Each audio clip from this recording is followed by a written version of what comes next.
here joining me for this edition of live stream where we are gonna go through some adverbs and their opposites. It's gonna be fun, hopefully.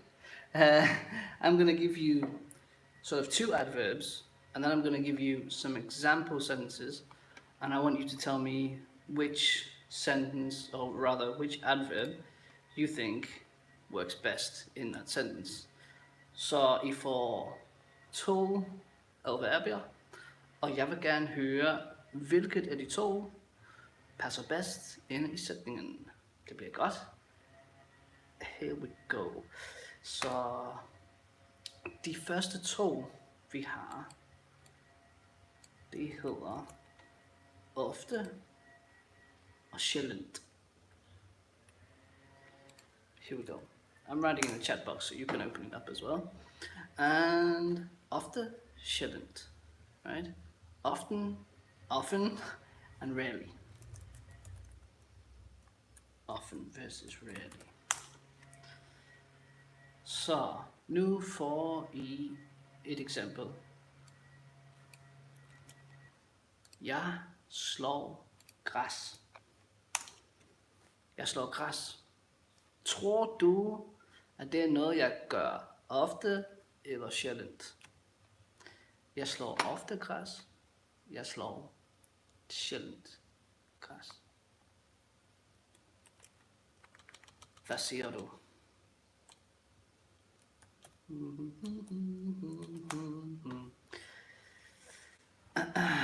Er der nogen med? Jeg tror ikke, der er nogen med lige nu. Så det er bare fint, vi kører bare. Dan B har dog skrevet til mig, han har lagt en kommentar. Han siger, at jeg er super sej. Ja, det kan jeg godt lide at høre. Tak for det, Dan. Du ser ikke med lige nu, men jeg svarer lige på din kommentar. Tusind tak for dine søde ord. Thanks a lot for your sweet words, kære Liam. Du er også en super sej mand. Det ved jeg godt. I know it. Confidence is always the way to go. Cool, let's get back to it. Jeg slår sjældent græs. I rarely cut grass. Hit grass, literally, in Danish. Yeah, det er ikke så tit. Where's the camera? Det er ikke så tit, jeg gør det. Nå, lad os tage det næste. Jeg barberer mig. Jeg barberer mig. Jeg ved, om jeg kan ændre det her til... Nå, lige meget. Jeg kigger bare. Jeg barberer mig. Tror du, at jeg gør det ofte eller sjældent? Jeg barberer mig.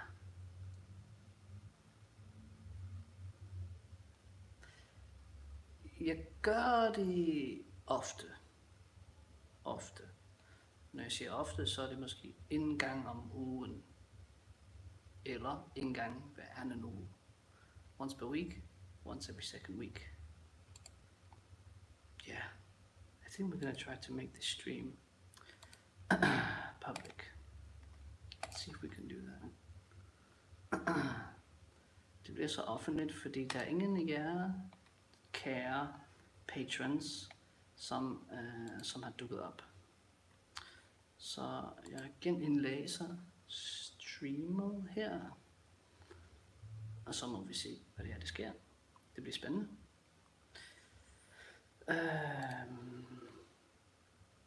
Jeg tager det næste eksempel. Jeg går med hunden. Jeg går med hunden. Er det noget, jeg gør ofte eller sjældent?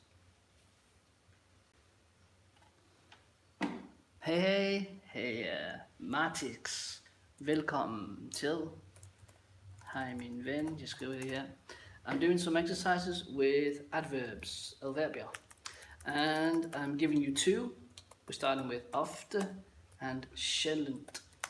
And then I'm giving you an example sentence, an example sætning. Og jeg har skrevet her, jeg går med hunden. I walk the dog. Ups, jeg. Tror du, at jeg gør det ofte eller sjældent? Skriv, hvis du ikke forstår ofte, sjældent. Og jeg tager den næste imens. Ofte, ja, selvfølgelig. Jeg gør det ofte, jeg gør det 2 gange om dagen, normalt. Nogle gange, hvis han er heldig. Han sidder lige der. 3 gange. Jeg drikker øl. Jeg drikker øl. Er det noget, jeg gør ofte eller sjældent? Hvad tror du?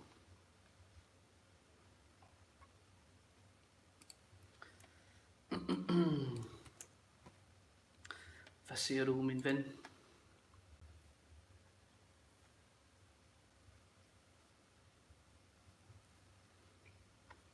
Jeg drikker ikke. Ja, du drikker ikke. Nå, så drikker du aldrig.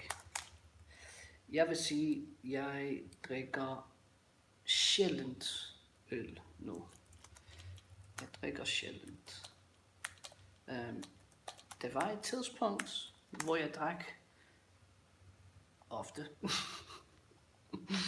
There was a time when I drank often. Now it's pretty sjældent. Last one with ofte and sjældent. Jeg spiser fast food. Tror du, jeg gør det ofte eller sjældent? Hvad siger du?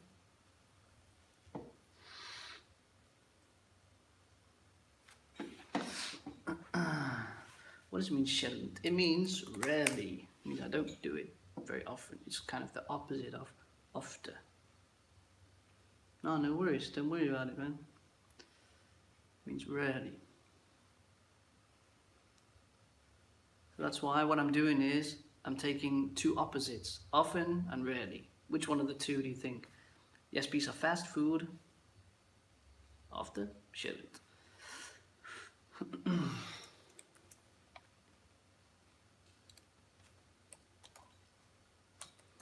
And there's a little grammar point. Jeg spiser sjældent fast food. Præcis, og du har skrevet det perfekt.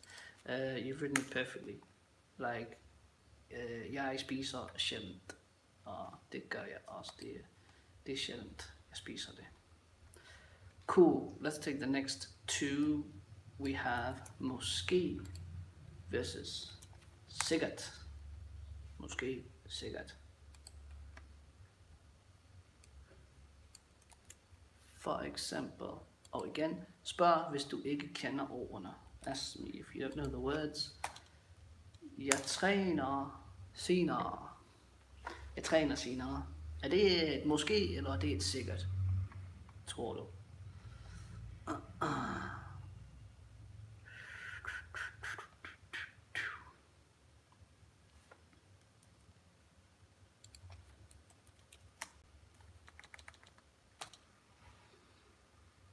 Hvad siger I?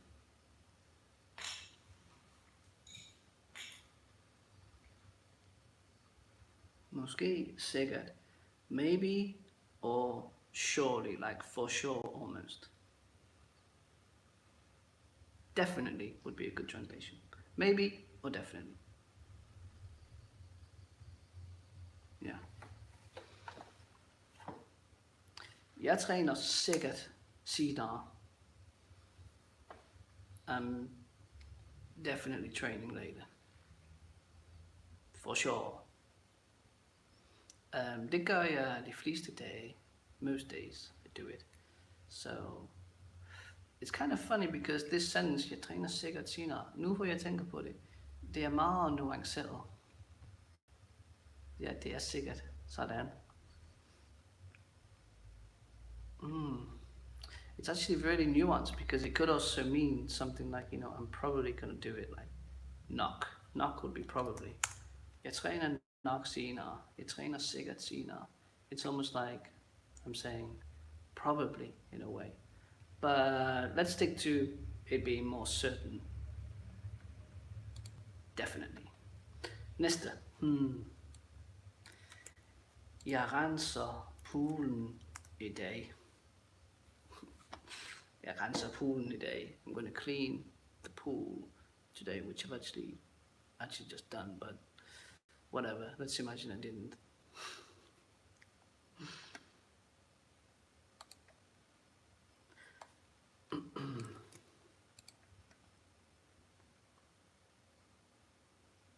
renser poolen i dag.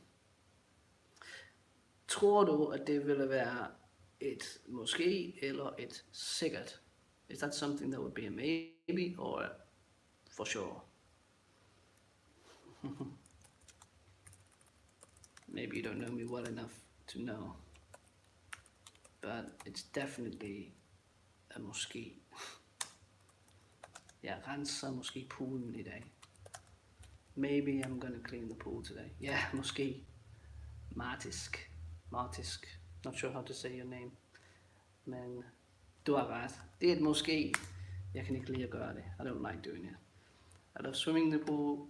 Jeg elsker at svømme. Jeg elsker at bruge poolen. Jeg kan ikke så meget lide at skulle rense den. Næste. Jeg tegner en tegning. Sjovt eksempel. Jeg tegner en tegning. Vi er 4 nu her på kanalen, så I må gerne skrive i chatboxen. Kom og vær med, skriv lidt, lad os snakke sammen. Jeg sidder og hygger mig. Jeg var ved at sige, at jeg har noget at drikke, men det har jeg faktisk ikke. Jeg har haft noget at drikke, men det er slut med det. Jeg har haft den her vand, var det faktisk. Den er væk. Nå, jeg tegner en tegning. I'm drawing a drawing. I'm gonna draw a drawing. Some fun examples where the verb and the noun are almost the same, right? So here I would say, jeg tegner måske en tegning i dag. Det er ikke sikkert. Det er ikke så tæt. Det er ikke så ofte, at jeg tegner. Jeg er ikke så god til det, men jeg kan lide det. Næste eksempel, og det er også sjovt, det hedder, jeg spiller et spil. Jeg spiller et spil. Er det et måske eller et sikkert? Hvad tror du? Det sidste eksempel, the last example, then we're going to take the next one. Der er nogen, der skriver til mig på, hvad hedder det? På Skype. Det er Tori. Jeg svarer ham senere. Jeg spiller måske et spil. Ja, præcis. Det vil jeg også sige. Det er ikke så tit, jeg spiller spil. Så det er helt klart et måske. Ja, måske ikke engang det. Maybe not even that. Let's take the next two. Heldigvis, desværre. Heldigvis og desværre. Luckily, unfortunately. Sådan der.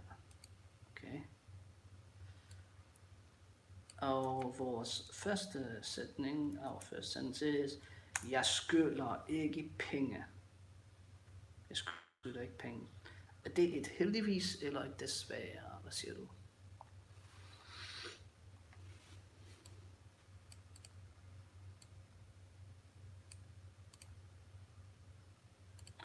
Jeg kæmper lige med det her. Sådan. Jeg skylder ikke penge.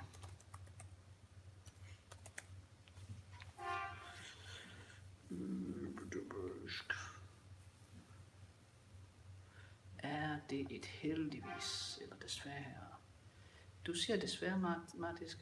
Denne gang, nej, jeg vil faktisk sige heldigvis. Because here I'm saying, I don't owe any money. Skylder, to owe. Ikke, I do not. Jeg skylder ikke penge. Jeg skylder heldigvis ikke penge. Which is true. Mere eller mindre. More or less, yeah.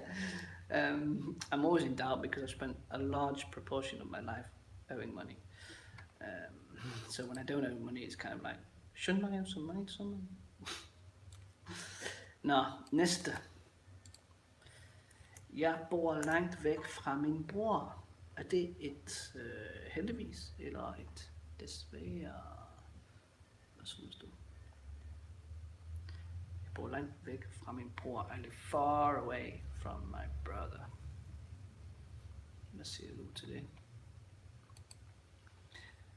Efter det her, så har vi et og 2 sekunder. Vi har 2 tilbage efter. Heldigvis og desværre.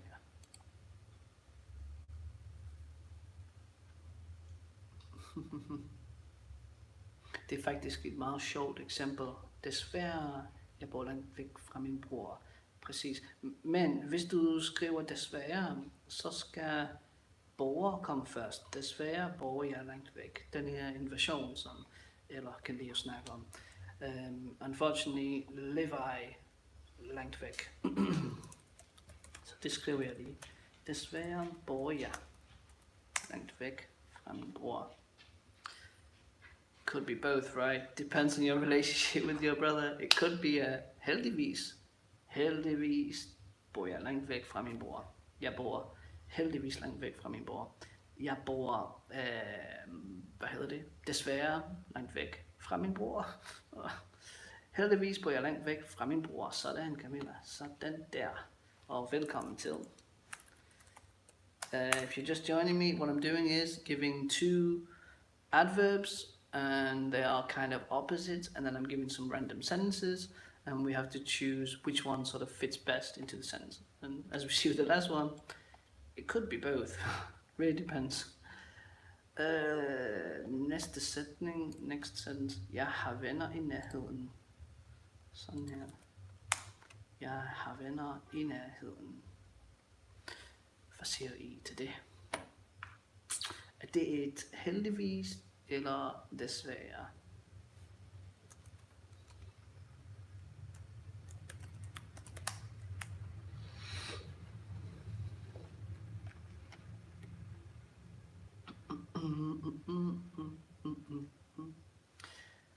Vi har snakket meget om venner på podcasten for nylig, så jeg tror I kender svaret.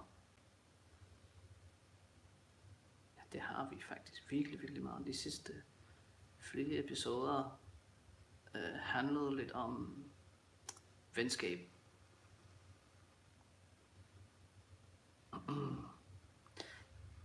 So if you're not sure what this means, ask me, but I'll translate it for you. It means I have friends nearby, i nærheden. I nærheden is what you will always see.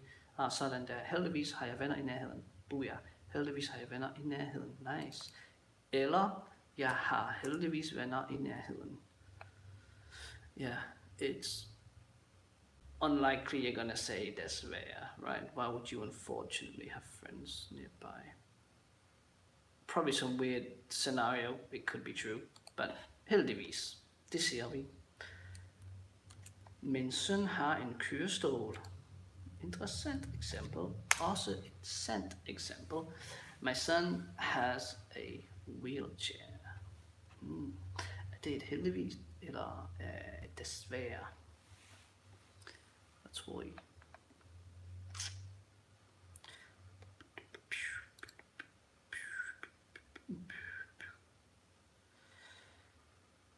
Ja. Jeg går lige over og tjekker nogle ting imens. Hygger mig virkelig meget lige nu. Det er skide fedt at have jer med, Martis, Camilla. Tak fordi I er med, og tak fordi I skriver. Kan vi bruge hvert efter eller altid i begyndelsen? Man kan bruge det på 2 måder. You can use it in 2 ways, right? The way that you did it at the start, or the way that I did it within the sentence after the verb. Jeg har heldigvis. At least in this kind of sentence, it's after the verb. Yeah. Yeah. Min søn har desværre en kørestol. Could be. Could be. Again, it's one of those, we don't have any context, right? Men jeg tænkte faktisk heldigvis. Min søn har heldigvis en kørestol. Og det er fordi, at han har brækket sit ben. He's broken his leg. And because he's only 5 years old, he cannot walk. So it's kind of lucky. Not lucky really, I mean I just went and rented it. But yeah, heldigvis har han en kørestol, som han kan bruge. Right? And Camilla, just to go back to your question, You will notice if we look in the chat box, you've written heldigvis har jeg, and I've written jeg har heldigvis. And the only difference between those two sentences is that heldigvis and jeg have swapped places. The word har is second place. And that's basically what happens when you have this main clause and you want to start with the adverb. All you do is swap the subject and the adverb, and you keep the verb where it is. That's gold. That's gold right there. I mean, okay. Næste. Nu bruger vi allerede, ikke endnu. Allerede, ikke endnu. Already, not yet. Already and not yet. For eksempel, jeg har givet, tak, så tak. Jeg har givet lektioner i dag. Ja, jeg har givet lektioner i dag. Nu er det faktisk lidt lidt af et gæt. A bit of a guess. Do you think I have, or do you think I have not? Not yet. So again, this could be both. No, there's no wrong answer. But if we want to be true to real life, jeg har allerede. Præcis, det har jeg. Hvad har jeg? Klokken 10 i morges, der mødtes jeg med Danilo. Han er fra Italien. En meget, meget fed, sød fyr. Og så lidt senere på dagen har jeg mødt med Susanna. Hun er fra USA. Natasha, du er også med. Hey, velkommen til. Godt at have dig med. If you're just joining us like Natasha, we are doing a little bit of fun with some adverbs. Two kind of opposites, and now we're using allerede, ikke endnu, already, not yet. And I'm giving some random examples, and you need to guess, is it allerede, or is it ikke endnu? Here we go. Jeg har lavet aftensmad. I've made dinner. Hvad tror I?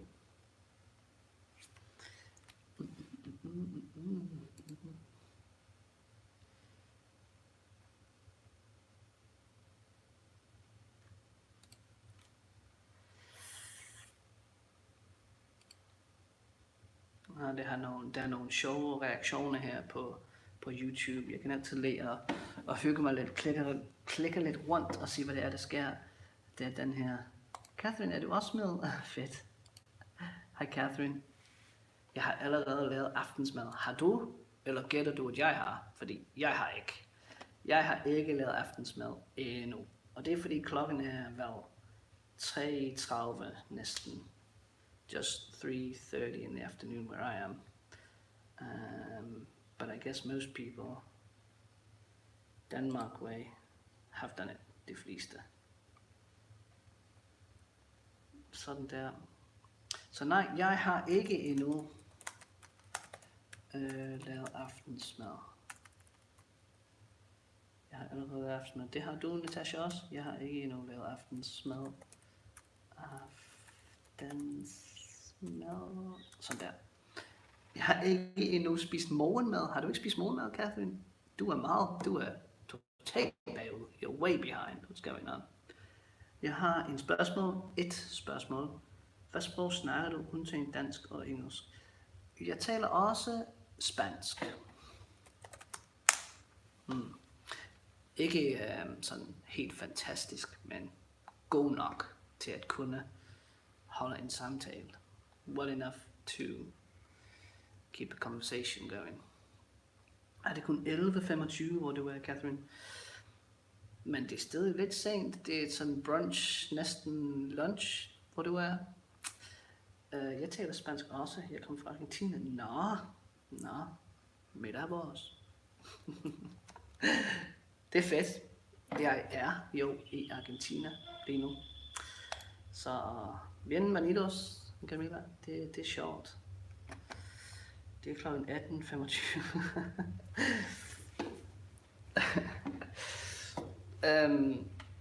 Ved du hvad, Camilla? Jeg har lidt svært ved aftensmad i Argentina, fordi man spiser virkelig sent. Jeg har vendt mig til det. I got used to it. But yeah, some days I'm like last night I had a really long day. I går fik jeg en virkelig lang dag. Og jeg spiste ikke før klokken 22.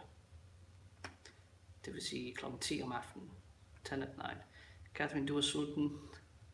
Og Catherine taler også spansk. Ja, det er rigtigt. Det er sjovt, Catherine og jeg, vi har ikke talt så meget spansk sammen, men vi snakker sammen meget tæt. Så det skal vi gøre. Nå, jeg snakkede om at spise sent. Ja, jeg synes det er lidt svært.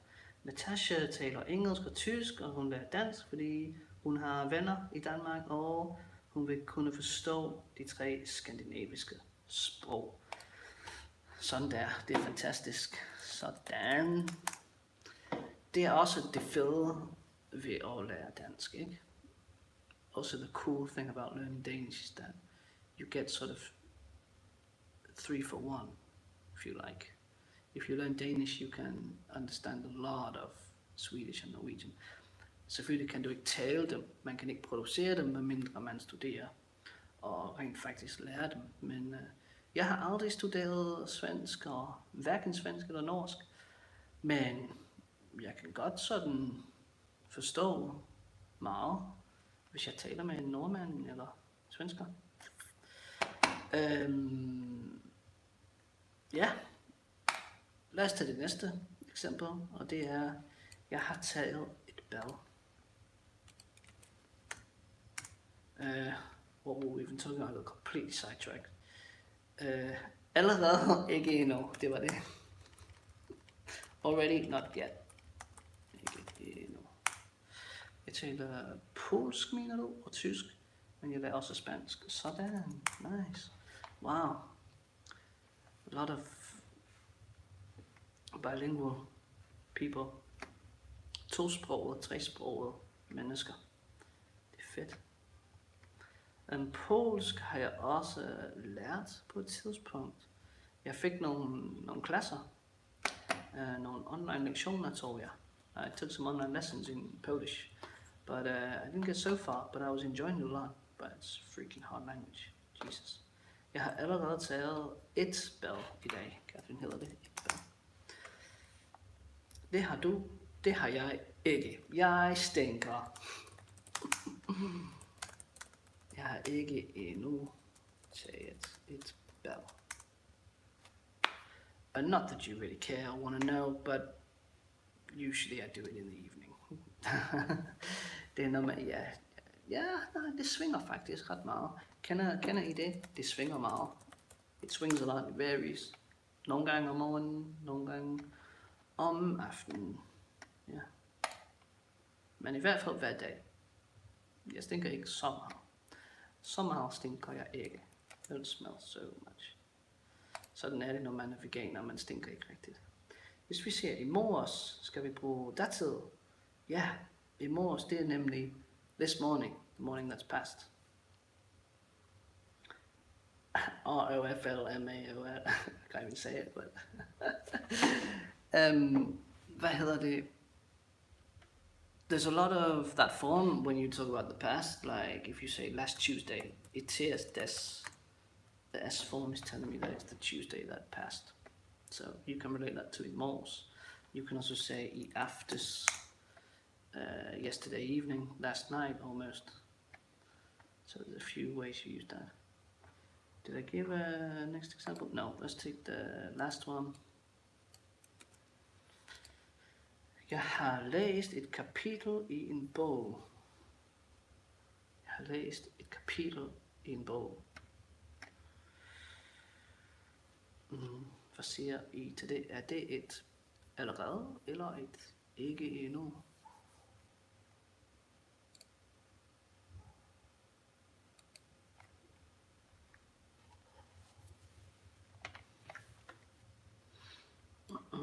Jeg kopierer det lige. Jeg copy it. Jeg har allerede læst et kapitel i en bog i dag. Har du? Eller gætter du, om jeg har? Jeg har faktisk ikke. Jeg har ikke endnu.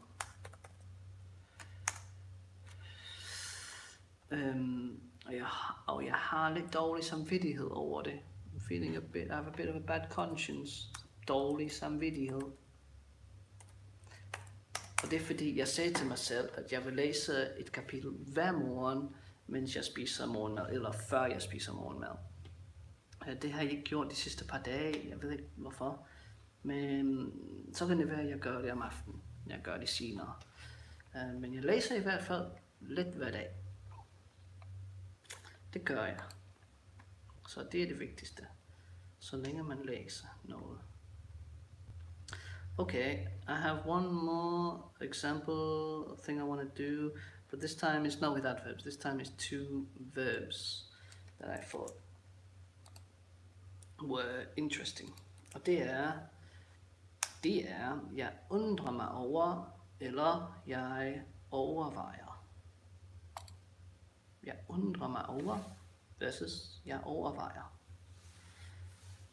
So this is how you'd say I'm wondering versus I'm considering.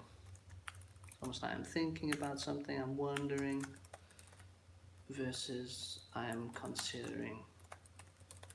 Almost thinking about doing this. So again, I'll give you a few example sentences, and which one of the two do you think would work best with? For example, at købe en bil. Sorry, I think I'm gonna need to cough in a second. Jeg skal hoste. Sådan der live på YouTube, ja, det er grimt, men det er fint. Det er jeg også. At købe en bil, er det noget jeg undrer mig over, eller er det noget jeg overvejer?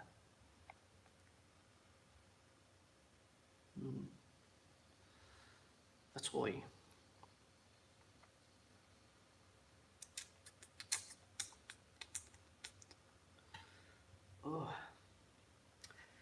Jeg overvejer at købe en bil. Ja, præcis, Camilla. Det vil jeg også sige. The only way around it to say jeg undrer mig over would be like I'm wondering if I should buy a car. Right? Jeg undrer mig over, måske om jeg skal købe en bil.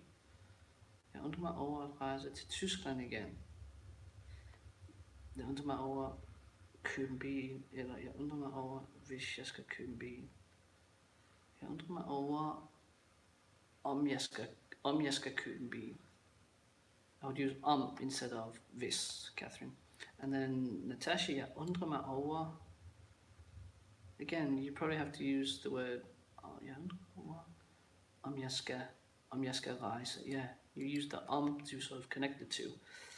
Otherwise, if you're like just thinking about you're going to do it again, you know, you're considering doing it again, then you would say, jeg overvejer. Jeg overvejer at rejse til Tyskland igen. Yeah. I'm trying to think if there's probably a few other nuanced sentences that I could think of, but right now they're not coming to me. Let's take a few more and see if it starts to make sense. At tage hjem snart. At tage hjem snart.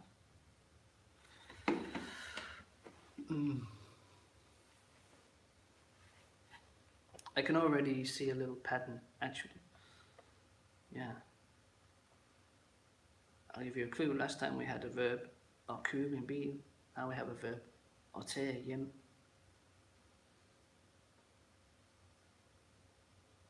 Yeah.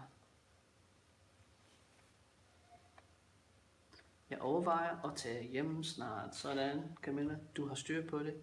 You have it under control. I don't know if this is a rule, it's just coming right now as we're doing this, but I noticed that overveje is coming with verbs, right? Jeg overvejer, om jeg skal tage hjem snart.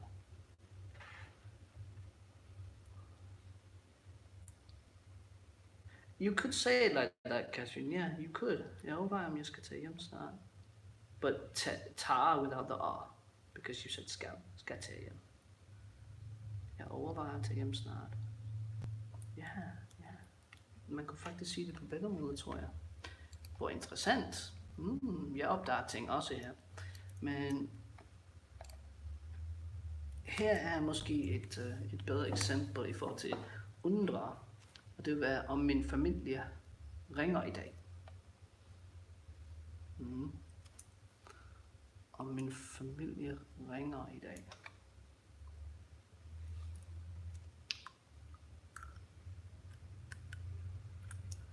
Hvad siger I til det?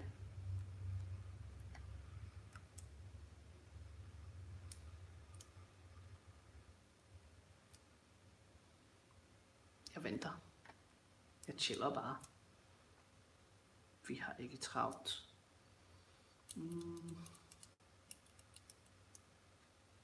Måske kan jeg også skrive noget her.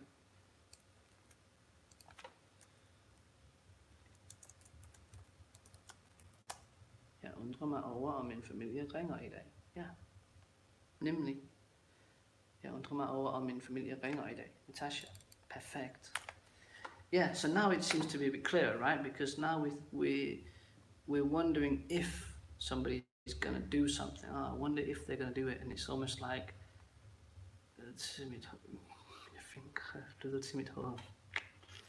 det er altid positivt.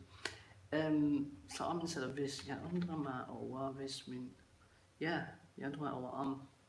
And maybe we could relate that to often you use when you're asking a question, even if it's sort of an indirect question. Like it's not an obvious question here, but you are questioning whether or not somebody is going to do something, right? So yeah, I'm wondering if they're going to call. Jeg undrer mig over, om de ringer i dag. Ja, det tror jeg. Jeg tror, det er sådan. Lad os tage et par andre eksempler.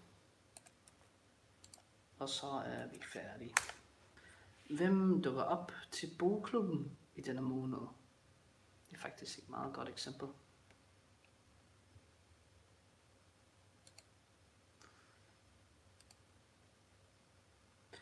Dukker op, to show up, pop up, who's coming?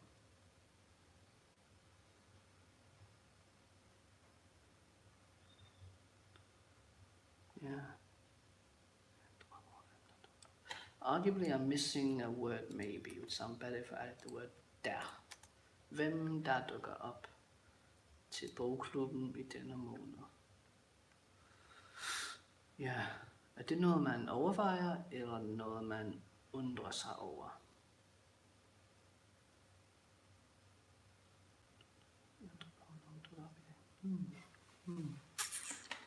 I'm gonna, this actually really got me thinking, because I did something sort of, we were doing the adverb stuff, and this was one I just came up with before going live, and now we start to do it, I can see that it's much more complex than I thought it was, and I'm gonna go away and start thinking about this a bit more. So you can probably expect a video coming up with undrer mig and overveje. Men jeg undrer mig, hvem dukker op? Ja. Jeg skal gå nu, men tak. Jamen, farvel, Natasha, tak fordi du var med. Jeg undrer mig over, hvem der dukker op. Ja, præcis, Camilla. Det var det, jeg tænkte. Jeg undrer mig over, hvem der dukker op. Præcis. I'm wondering who's gonna come. Yeah. Nice.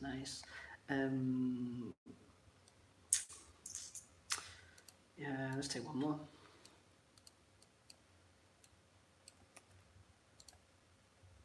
Sidste eksempel for i dag. Last example. Hvordan bogen ender. Hvordan bogen ender.